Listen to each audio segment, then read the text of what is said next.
Assalamualaikum warahmatullahi wabarakatuh. Alhamdulillah, wassalatu wassalamu ala rasulillah, amma ba'du. Segala puji bagi Allah atas limpahan nikmatnya kita bisa berjumpa kembali. Bagaimana kabarnya teman-teman? Semoga kalian selalu dalam keadaan sehat walafiat. Baiklah, hari ini pembahasan materi kita adalah tentang kisah Nabi Ishaq alaihissalam.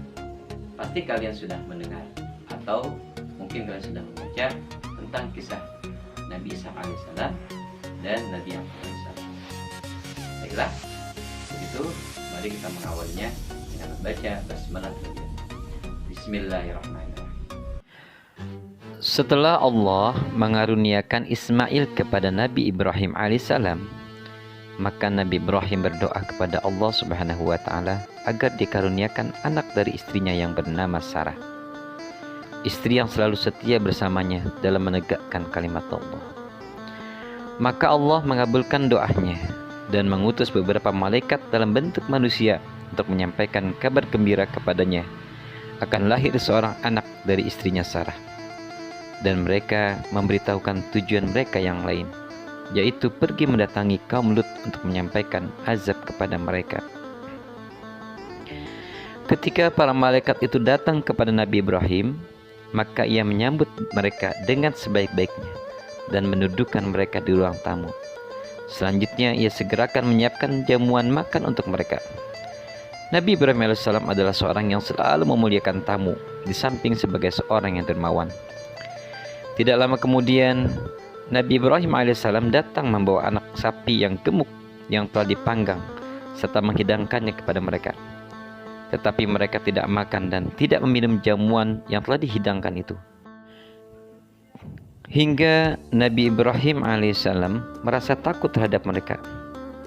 Maka malaikat itu pun menenangkannya dan memberitahukan kepadanya tentang diri mereka serta memberikan kabar gembira kepadanya dengan seorang anak yang alim.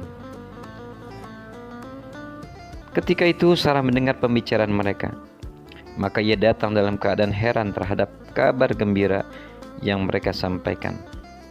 Bagaimana ia melahirkan sedangkan ia seorang wanita yang sudah tua lagi mandul, sedangkan suaminya juga sudah lanjut usia.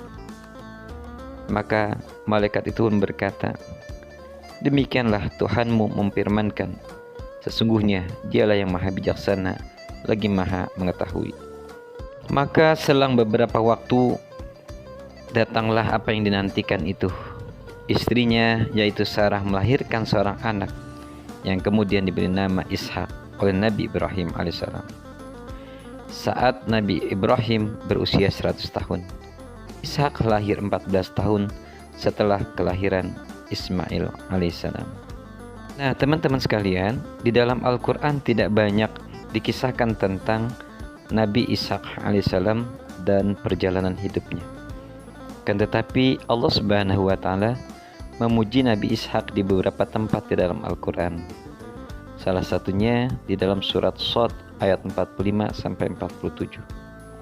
Allah Subhanahu wa taala berfirman, dan ingatlah hamba-hamba kami Ibrahim, Ishaq dan Yakub yang mempunyai perbuatan-perbuatan yang besar dan ilmu yang tinggi. Sesungguhnya kami telah mensucikan mereka dengan mengadukrakan mereka akhlak yang tinggi, yaitu selalu mengingat manusia kepada negeri akhirat.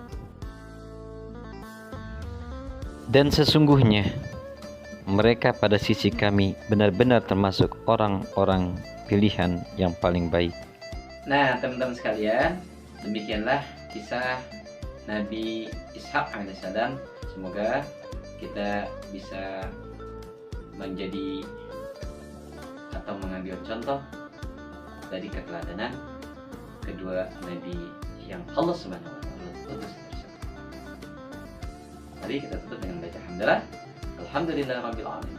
Subhanakallahumma wa bihamdika asyhadu an la ilaha illa anta astaghfiruka wa atubu ilaik. Assalamualaikum warahmatullahi wabarakatuh.